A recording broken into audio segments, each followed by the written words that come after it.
We've been hearing for years about a prison break. Republicans going to come out. What we've seen with the party doing recently, and a president who's vehemently opposed to climate.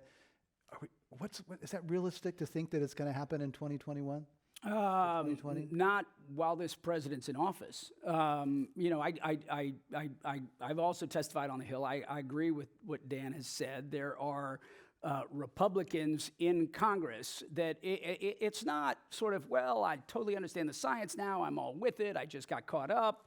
Sorry about that. Memory lapse, whatever. It really is closer to, the red states are getting pounded by hurricanes. We can no longer insure our homes. Our municipalities are going broke. We don't understand why water is in the street in Homestead, Florida.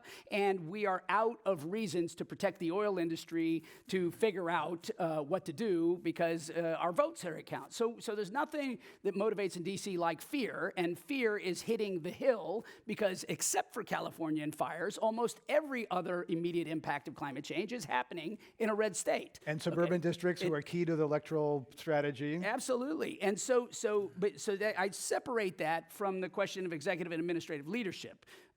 This president, this issue is hopeless. There is not, you can invite Gore to the office and, have Ivana roll out some ideas of some other soft meetings. But the reality is this, when Bush was the Antichrist and eats his children and wanted to destroy the world, back in that day of mythology, it was a difference of opinion. It was simply, we would like to do it this way, as opposed to that way. It wasn't, this doesn't exist, it's a hoax. The Chinese are trying to take our jobs. This president lives in a different place. And more important than this president, as with any administration, he's only the face of a franchise. The real question is, who's the team beyond the sort of, nepotism and mafioso he's got himself surrounded with? The real question is, who is capable, competent, has the acumen, experience, relevance, diplomacy to execute anything in those jobs?